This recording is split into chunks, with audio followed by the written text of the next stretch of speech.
Muy buenas chicos y chicas, en esta ocasión vamos a continuar con la tercera parte de la fisiología circulatoria. Vamos a ver lo que es la microcirculación y el sistema linfático. Un tema muy importante ya que nos ayudará a comprender mayormente lo que son las fuerzas de Starling y la fisiología y fisiopatología del edema.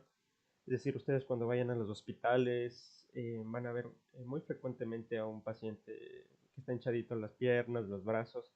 Entonces van a entender qué es lo que pasa en este paciente, ¿no? El edema lo veremos mejor igualmente cuando veamos semiología, pero bueno, en esta ocasión vamos a hablar de la fisiología.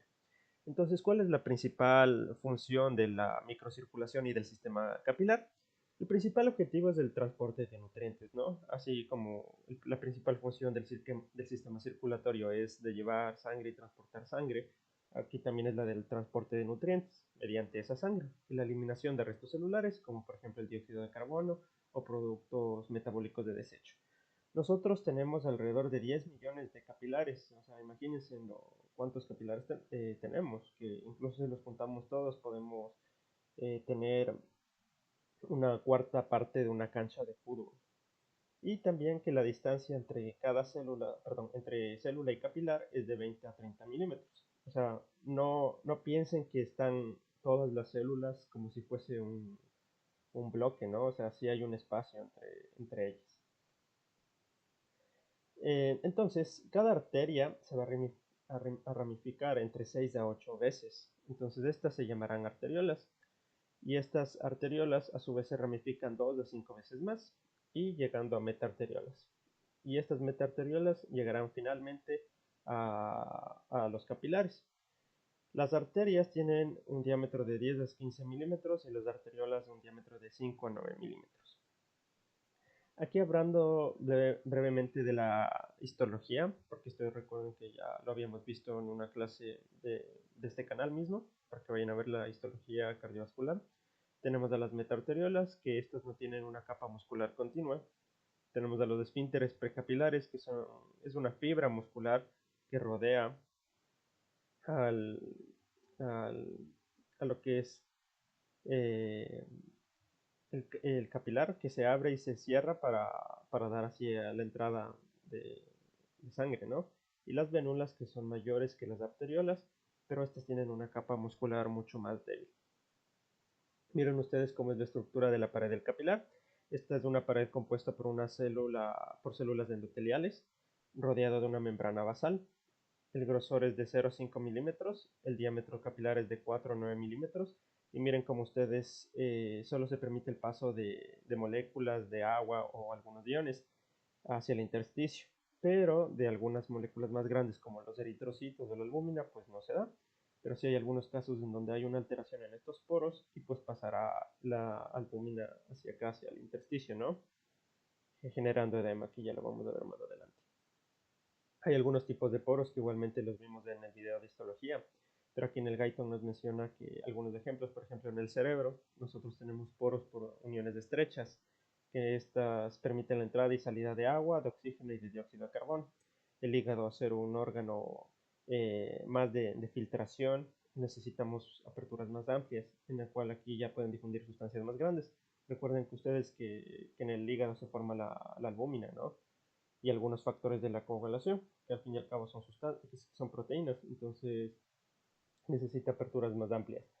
Las membranas capilares gastrointestinales, que tienen un tamaño intermedio, aquí se va a dar la absorción de todos los nutrientes que provienen de nuestros alimentos, y los capilares glomerulares del riñón, que la principal función del riñón, lo verán en fisiología renal, pero es la de formar orina, ¿no?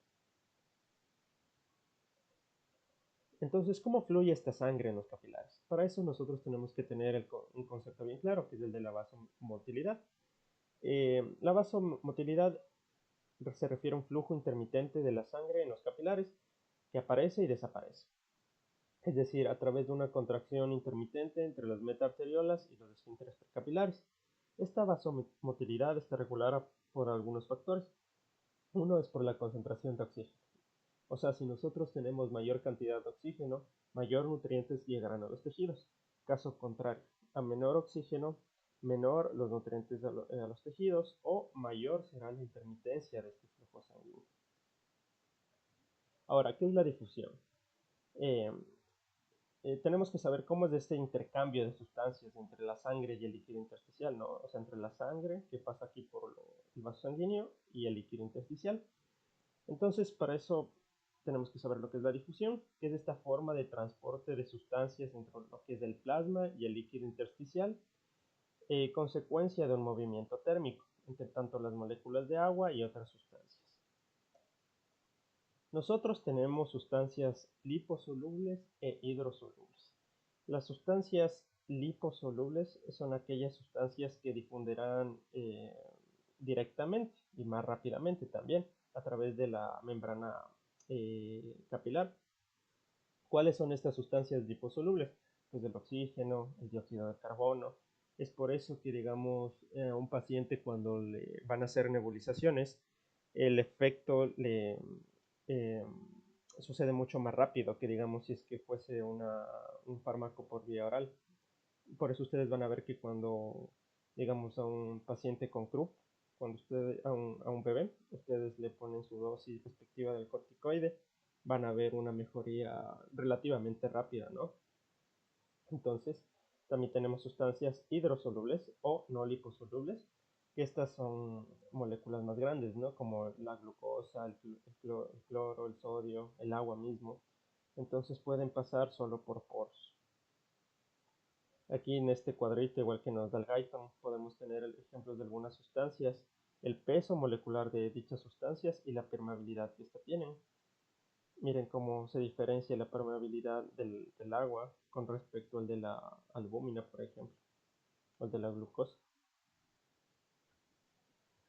Entonces tenemos que saber que cuanto mayor sea la diferencia de concentración entre de una sustancia en ambos lados de la membrana, mayor será su movimiento. Es decir, si es que aquí tenemos un vaso sanguíneo que hay muchísimo cloro, pues difundirá eh, este, este sodio, perdón, con, con mayor velocidad acá hacia el intersticio, porque se da de un lugar de mayor concentración a uno de menor concentración. Y aquí miren como digamos hay solo 3 iones de, de sodio, entonces de aquí pasará pero con menor velocidad. Entonces, ¿qué es el intersticio? ¿Qué es ese líquido intersticial? Es el intersticio es de ese espacio entre las células, ¿no? Entre una célula y otra. Y el líquido intersticial, pues es ese líquido que está entre ese intersticio, valga la redundancia. Tienen algunas partes. Por ejemplo, tenemos que las bases de fibras de colágeno, que son estas de aquí, que están en color un poco rosa, que proporcionan la fuerza tensional de los tejidos. ¿Ya?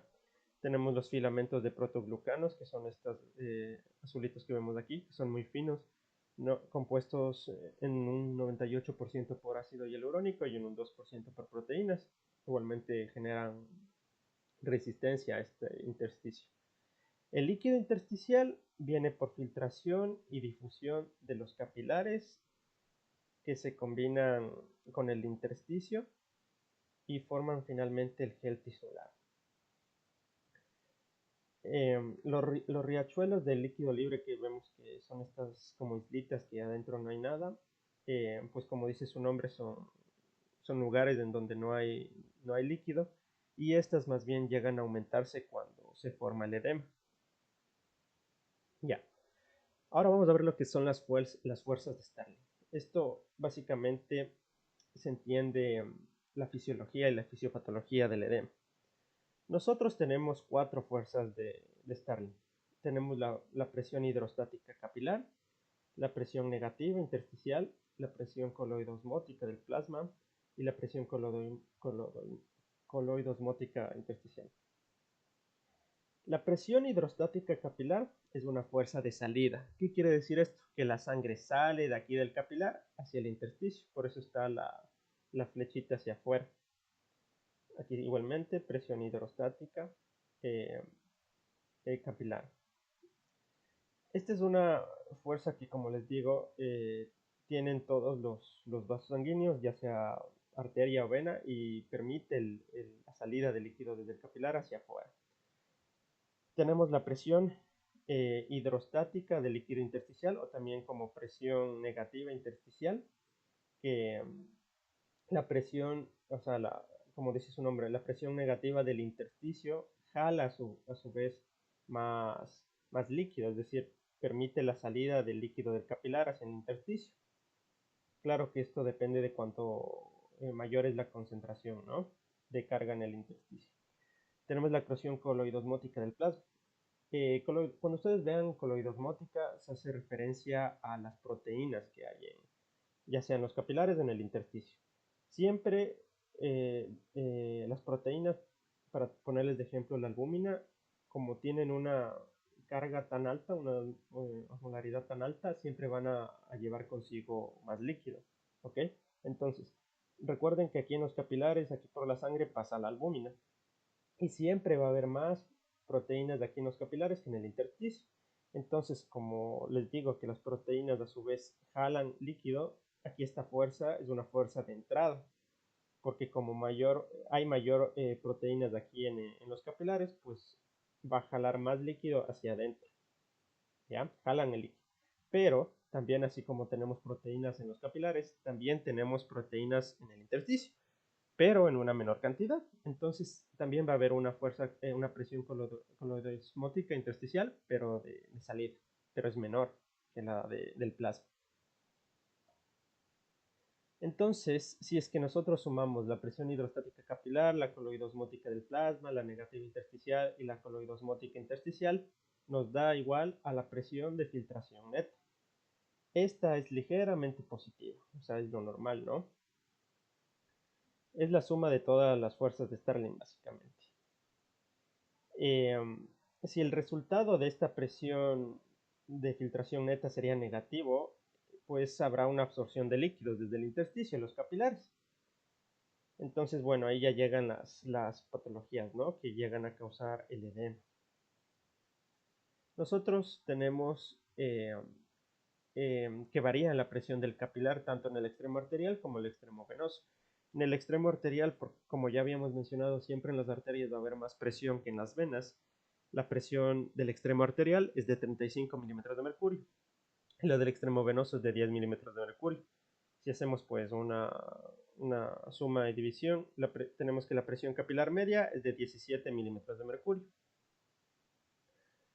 Entonces, estas fuerzas de filtración va a variar, como les menciono, tanto en el extremo arterial y el venoso. La presión hidrostática capilar siempre va a ser de 30. La presión negativa intersticial siempre va a ser de 3. La presión coloidosmótica del plasma va a ser una fuerza de entrada de 28 y la presión coloidosmótica intersticial de 8. Entonces, si sumamos las fuerzas de salida, 30 más 3 y más 8, pues tenemos que nos da una fuerza total de salida de 41 milímetros de mercurio y una presión coloidosmótica o de entrada de 28 milímetros de mercurio. Si restamos 41 menos 28, tenemos que la fuerza neta de salida en el extremo arterial es de 13 milímetros de mercurio, es decir, en las arterias lo normal es que salga un poco de líquido de los capilares hacia el intersticio. Y ahora miren cómo, o sea, bueno, la presión hidrostática capilar siempre va a ser de 30, pero en el extremo arterial, ¿no? Ahora miren cómo en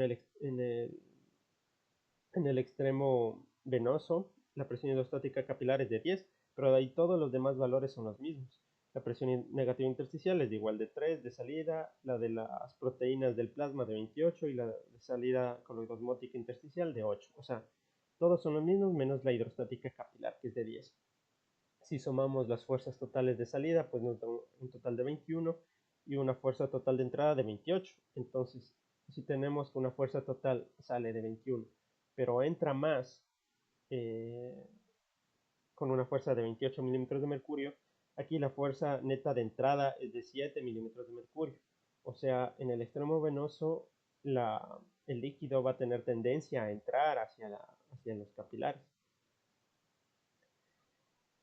Entonces, si tenemos que la presión hidrostática capilar media es de 17 milímetros de mercurio, la negativa intersticial es de 3 la negativa coloidosmótica es de 28 y la coloidosmótica intersticial es de 8, pues igual hacemos una suma. 28.3 nos da de salida y de entrada pues de 28. Entonces, la fuerza total en un capilar, o sea, sin contar si sea arterial o venoso, es de 0.3 milímetros de mercurio. Y esa cantidad se devuelve a la circulación por medio del sistema linfático, por eso no se produce un edema.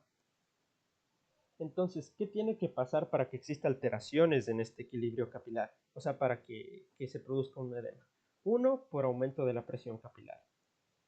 Dos, por disminución de la presión coloidosmótica.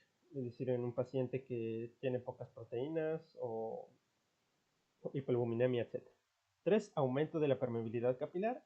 Y cuatro, por obstrucción linfática. Vamos a ver cada una de ellas. Una, por aumento de la presión hidrostática capilar. Miren, por ejemplo, si lo normal es de 30 milímetros de mercurio en el extremo arterial y de 10 en el extremo venoso, un aumento en cualquiera de estos dos extremos en la presión hidrostática capilar, pues provocará un aumento en la fuerza de salida. Miren aquí, digamos, para poner de ejemplo, una fuerza total de salida de 48.